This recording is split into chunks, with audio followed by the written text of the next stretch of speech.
What was that ground floor regiment that helped you align with like, yes, I'm going to teach coach about money and sales and I got this. Like, how did you strengthen yourself? I think there's a few things. One is I am and always have been ambitious, and I think in a healthy way, but that's the right word, like hungry for more, hungry for the vision. And so I was really scared and very uncomfortable, but I also really wanted this to work. Um, I think so that's one. Two is that I borrowed heavily on my coach's faith in me. Mm. She was absolutely certain that I could do this, and I trusted her completely.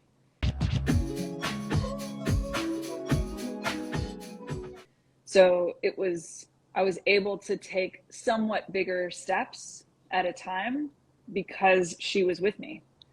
I don't know how I've never ever and never will be able to claim that I could have done this on my own. I don't know how. I don't think I was equipped to do that. I think that some And people are. I was not. is this Um, something that you hear with your clients? yes, of course. The Yeah, lending I of mean that's the, what's interesting is that now in my position now I know I can see it. I'm like, no, this is going to be fine. I'm not worried about it. You can go. I have someone actually today who's doing something that really terrifies her, and we've been working together for over a year, but I think that today is the first time that she's actually done something just because I told her to. oh, Like up until now, she's had some other reason also yeah, to yeah, yeah. support her doing it.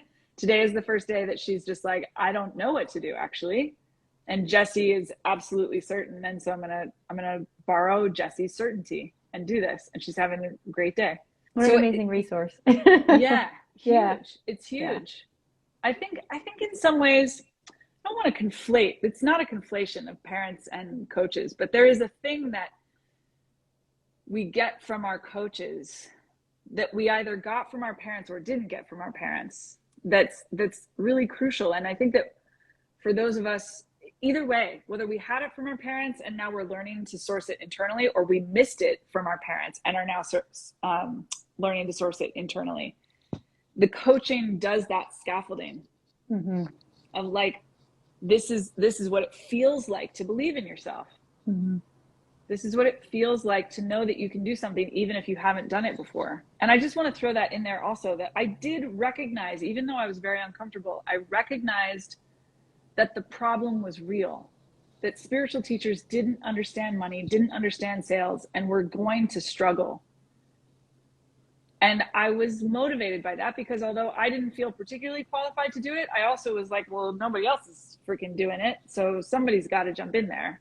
Yeah. And you were able Um, to see the impact, meaning how it was not helping the spiritual community. It was not helping these individuals. It was yep. not helping the planet. It was not helping people in general. I think Able to that's true. see it as the detriment that it My is. coach also told me that she reassured me that I just needed to be a couple steps ahead in order to help someone on this path. Hmm. And I have a lot more nuance to that teaching now. I don't always go to that, but if you ask me what helped me then, that is what helped me. That's Because so I simple. yeah. That I love that that is so simple. Like instantly, I'm like, yes, the person that's just a few steps ahead, if you trust that person and they extend their hand back to you, like, why, what? Of course, take the hand. Yes. Take the Yes. hand. Yes. And if you are that person just a few Mm, steps ahead, you wouldn't want to withhold if you have the ability to turn back around and say, here, I got you. Let me help you these next few steps. mm. Such a beautiful way of seeing it, Rihanna. I love you. Yeah, well, and it's like I just needed to get in there.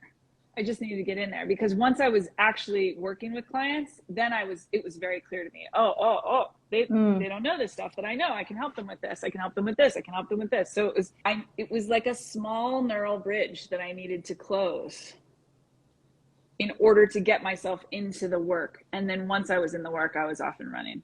yeah. And then you were also like in the thick of it. You know, at this point, I imagine in the story, you're now teaching sales, calling it sales, and naming the things. Um, To be honest, I think that took me a minute, but yeah. yeah. At what point did you like, was it crystal clear? Like how many months, years in were you like, oh, this is it? Well, so part of it also at that time, and this is so interesting because I not only have we changed as a company how we're talking about sales, but I think the world has changed, Mm, or at least our industry has changed. But at the time,